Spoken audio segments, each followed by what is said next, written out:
예, 증시 전망대 방송 시작하겠습니다. 제가 이제 주말에 PC를 좀 바꿔서 화면이 조금 평소보다 좀 다를 겁니다. 이해 부탁드리고요. 지난주 주요국 증시는 대체로 약했습니다. 평균 2, 3% 정도 하락했는데 코스닥이 더 많이 빠졌죠. 근데 3% 정도 하락한 거는 이스라엘이 지난주에 3% 정도 빠졌거든요. 저기하고 대부분 좀 비슷하게 빠졌는데 전쟁에 대한 부담이 있었다라는 거죠. 근데 코스닥이 좀 유난하게 더 많이 반응한 그런 모습이 있었고, 일단 기본적으로 시장이 빠졌던 거는 지난주에만 10년물 국채금리, 미국 금리가 6.5%나 올랐고, 중동 사태는 흐지부지 막 그러니까 좋은 내용도 흐지부지 나쁜 내용도 흐지부지 좀 불안한 거죠. 오히려 외교적 노력은 진행되는데 부분적으로 군사 충돌되고 있다라는 뉴스들은 계속 나오고 있고, 이런 불안함이 있고, 국내 증시 같은 경우는 잠시 후에 보여드리겠습니다만 이제 코스피가 달러 차트 기준으로 연간 하락으로 전환했거든요. 상당히 심리가 안 좋았다라는 거고, 반면에 이제 외국인 투자자들은 이제 하락 이용해서 이제 매수하긴 했는데, 외국인들의 매수가 어떤 의미인지 이건 잠시 후에 또 보여드리겠습니다.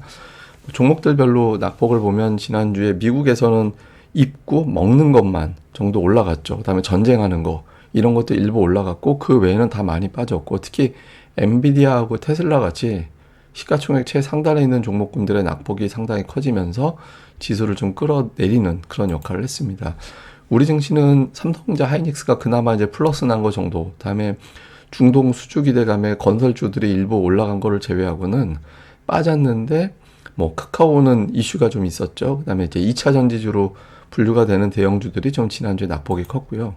코스닥에서는 변동성이 있는 에이스테크 정도를 제외하고는 역시 뭐 엔터주 급락하고 2차 전지 급락하고 게임주 급락하고, 그러니까 전체적으로 이제 좀 약세, 웬만한 종목군들은 다 밀려 내려가는 그런 모습을 보였습니다.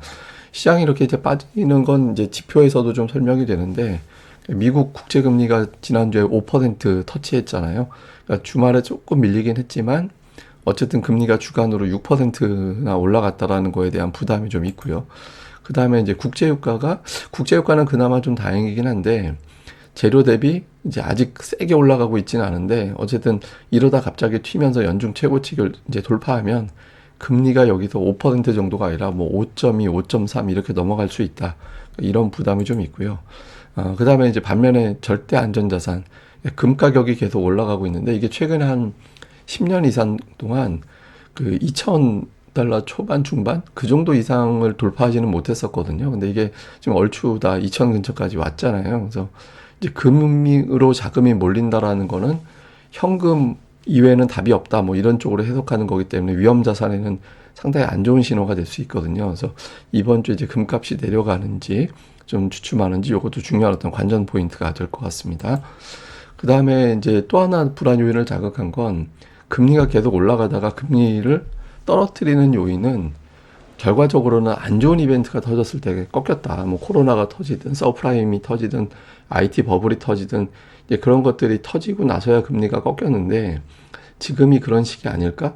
그러니까 이런 거에 대한 부담이 있죠. 그러니까 향후에 금리 내려가는 이유가 언젠가는 내릴 거니까, 내려가는 이유가 이제 인플레이션이 꺾여서 내려가느냐. 근데 그 인플레이션이 자연스럽게 내려가는 것 때문이냐, 아니면 이제 경제 쇼크가 와서 내려가느냐. 근데 이제 지금 봐서는 미국이 뭐 경제 쇼크 올 것 같지는 않은데, 근데 이제 투자들은 요즘 같이 금리 올라가면 뭐 기업들이라든가 가계 부채 이자 문제 때문에 좀 뭔가 좀 터지지 않을까, 이런 불안함이 있죠. 그래서 이런 것들에 대한 트라우마 같은 것도 이제 투자들이 좀 부담을 갖는 요인이 될 겁니다.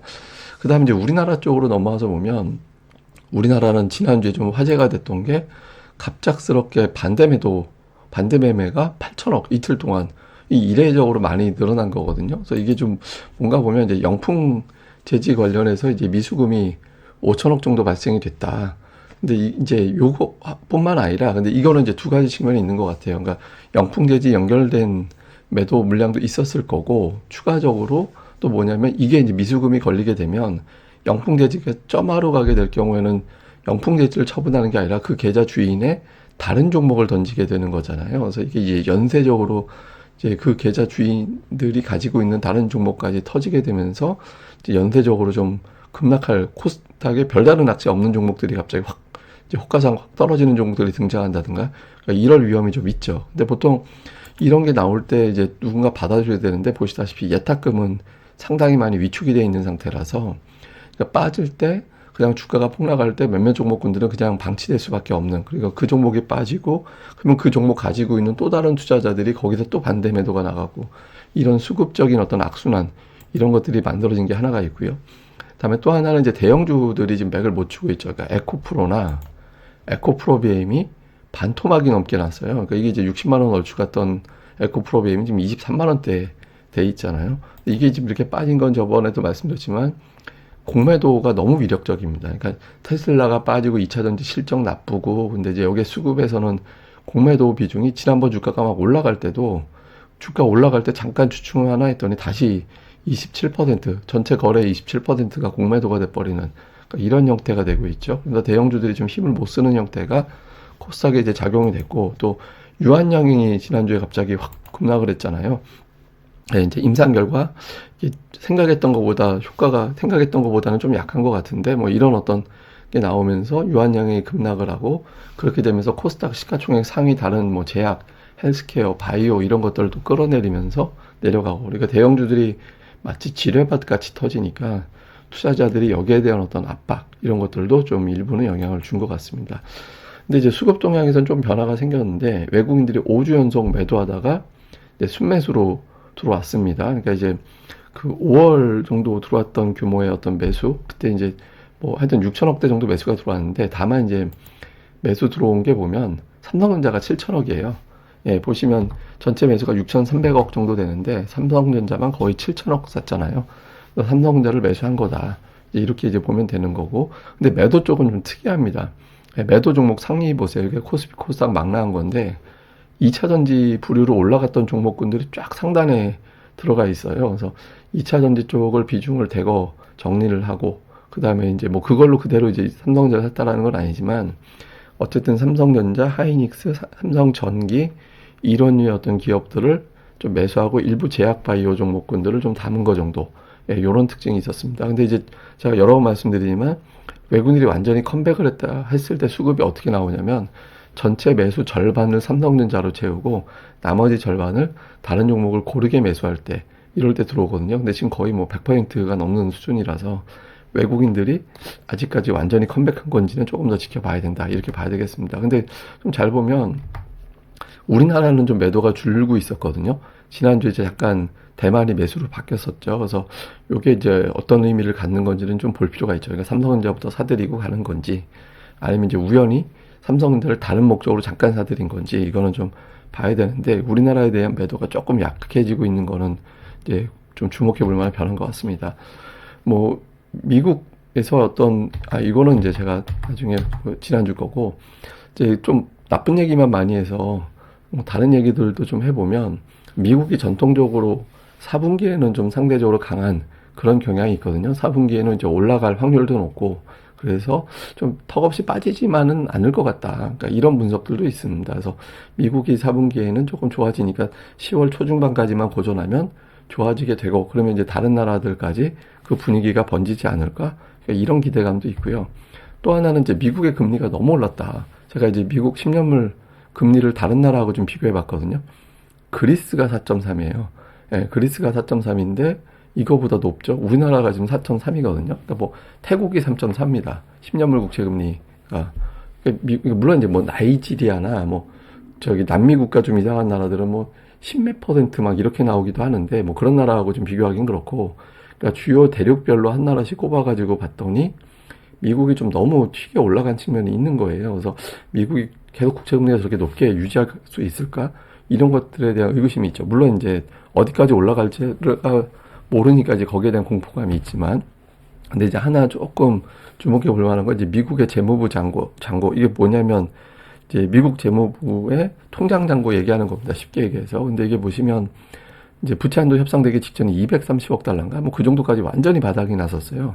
예, 바닥이 났다가 이제 빠르게 채우는 단계가 나왔죠. 이게 채우는 단계, 이 채운다라는 건 국채를 발행하는 거고, 그러니까 미국이 저렇게 굉장히 빠른 속도로 국채를 발행을 했다라는 거거든요. 근데 작년 피크 때가 이제 1조 달러가 안 돼요. 한 9,800억 달러? 뭐 하여튼 그 정도 되나? 근데 지금 한 8,600억 달러까지 올라왔거든요. 그래서 어디까지 채울지는 잘 모르겠는데, 한 1조 달러 넘어간다라고 보면 지금 같은 속도로 계속 국채 발행을 할 것 같지는 않은데, 이제 속도 조절이 될 거라고 보는 거거든요. 그래서 만약 국채 발행이 만약에 이제 속도가 줄어들게 되면 금리가 올라가는 속도도 둔해지는 거잖아요. 그러니까 그 시점이 언제가 될 거냐. 그래서 이제 이런 부분들도 이제 향후에는 주목을 해봐야겠죠. 근데 지금은 이거보다는 이거 플러스 투기적인 거래, 금리 인상 후유증에 따른 어떤 이제 금리 인상 하고 나서 이제 와서 이제 금리가 반응하기 시작하는 그런 측면도 좀 있잖아요. 그래서 당장 확 꺾이진 않겠지만 이제 공급 측면에서 본다라면 조금 속도가 둔화될 가능성도 없잖아 있다. 그러니까 이것도 좀 있는 것 같습니다.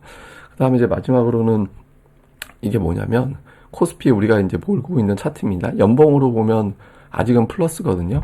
근데 달러 차트로 바꾸면 하락 전환했어요. 예, 제가 지난주인가 언제 이제 뭐 거의 뭐 플러스 2%밖에 안 된다라고 말씀드린 적이 있었잖아요. 근데 지금 강보합이 됐고 20년 추세선에 딱 닿아 있는 상태까지 빠져버렸거든요. 그 선을 깨진 않았어요. 항상 달러 차트로 보면. 지금 거기까지 내려와서 코스피가 6.2%인데 외국인들 입장에서는 코스피는 이미 하락 전환했습니다. 0.7% 정도. 그래서 이 정도에서 외국인들의 일단 매수가 들어온 걸로 보여지는데 이제 여기서부터 못 돌리게 된다라면 이제 보시다시피 이 20선은 정확하게 지지되는 게 아니라 깨고 나서 한 번 더 무너뜨렸다가 올라오는 경향도 있거든요. 만약에 깨지면 지난주에 한번 깨고 살짝 꼬리 달렸는데 이게 이제 저점을 친 건지 한 번 더 밀어서 예를 들어서 한 100포인트 정도 만약 저는 이제 금리는 그렇게 보시면 돼요. 여기서 0.2%포인트 올라갈 때마다 그러니까 예를 들어서 5.2가 되면 거기서 50포인트 빠지는 거고 5.4가 되면 또 50포인트가 빠지는 거예요. 그래서 미국의 이제 금리에 따라서 지금 그렇게 연동이 되고 있는 건데 금리가 어떻게 되느냐에 따라서 이제 5%더 이상 안 넘어간다라면 지금 즈음이 되고 5.2를 가게 된다라면 지금보다 또 50포인트 정도 빠져서 2300 거기서 또 가면 2250 2단계로 가게 되는 거죠. 그래서 이제 국채금리의 추이 좀 잘 봐야 될 것 같습니다. 그래서 체크포인트 정리해보면 우리가 지금 정신 없이 지나고 있지만 이제 FOMC 앞두고 있거든요. 여기에 따른 어떤 금리 변동성 이제 이번 주에 가장 중요한 핵심이 될 거고 그러니까 빅테크가 정신없이 맞고 있거든요. 애플이 6일 연속 빠졌고 엔비디아 테슬라가 돌아가면서 한 방씩 중국 이슈 뭐 핑계는 이제 머스크의 발언 이런 것 때문에 많이 빠졌잖아요. 근데 여기서 이번 주에 좀 살아나는 종목이 나와야겠죠. 그래야 이제 시장이 좀 빅테크 맞아 이런 분위기거든요 지금. 근데 이제 빅테크부터 이런 쪽으로 분위기를 좀 바꿔줘야 되고. 근데 우리나라 이제 삼성전자 매수가 시작됐는데 매수가 들어왔는데 그 외에 그러니까 제가 계속 말씀드리지만 가장 이상적인 건 삼성전자 반에서 60% 나머지로 다른 종목 고르게 이렇게 들어오는 구도. 특히 이제 가장 이상적인 게 전기전자, 자동차, 화학, 철강, 금융 중에서 4개 이상 순매수 들어올 때가 가장 이상적인 컴백으로 보거든요. 근데 이제 뭐 아직 그럴 조짐도 없는데 뭐 그런 현상이 보이느냐 이거 보는 거고. 그 다음에 이제 코스닥 반대 매도가 이제 계속 쏟아져 나오고 또는 반대 매도 회피 물량 이런 것들이 나오는데 저점 매수가 지난주에 살짝 금요일에 장중에 가동이 됐었잖아요. 그러다가 이제 뒷부분에서 다시 밀어내렸었는데 이제 주초에 반대 매도 그러니까 영풍 재지발 이제 문제가 좀 있을 겁니다. 거기에 따른 이제 물량이 나오는데 그거를 이제 저점 매수로 삼을 거냐. 그러니까 그 꼬리 달렸을 때 제가 지난주 금요일에 말씀드렸지만 그 꼬리가 그 시점이 저점이 되려면 하루 이틀 이내 그러니까 월요일 또는 화요일에 굉장히 큰 상승이 나와줘야 돼요. 그러면 그날이 저점이 된 거예요. 지난주 금요일이. 근데 그게 연결돼서 안 나오면 며칠 이내 그걸 깨는 하락이 또 나온다는 의미가 되거든요. 그래서 저점 매수가 가동이 되느냐 반대 매도 마저 이용해 먹을 거냐 이런 것들도 좀 관전 포인트죠. 그래서 월화 중에 큰 상승이 나오는지 아니면 그걸 또 깰 조짐 신호가 나오는지 요거 좀 볼 필요가 있습니다. 그래서 이런 걸 중심으로 이번 주에 보시면 될 것 같습니다. 그래서 제가 이제 오늘의 차트 대신에 좀 여러분들 머리도 아프실 것 같아서 유튜브에서 한번 이걸 딱 입력을 해보세요. 그러면 여러분들이 한 번쯤 들어보셨을 팝송일 겁니다. 제가 이제 일부러 읽어드리진 않고 그냥 이렇게 하면 가슴을 놓보고요. 그래서 한번 해보시면 그냥 머리 좀 아프고 불안할 때 마음이 되게 좀 편안해지는 노래거든요. 그래서 한 번씩 들어보시라고 제목만 제가 딱 올려놨습니다. 그래서 앞에 초반만 이렇게 입력하시면 노래 바로 자동 검색으로 나올 겁니다. 한 번씩 들어보시고 또 마음도 좀 잘 다스리셨으면 좋겠습니다. 예, 그럼 또 이번 한 주 잘 보내시고요. 저는 또 다음에 뵙겠습니다. 감사합니다. 그리고 제가 지금 아직 PC 설정이 안 돼서 듀얼 모니터가 아니다 보니까 이런 화면들이 같이 나갑니다. 양해 부탁드립니다.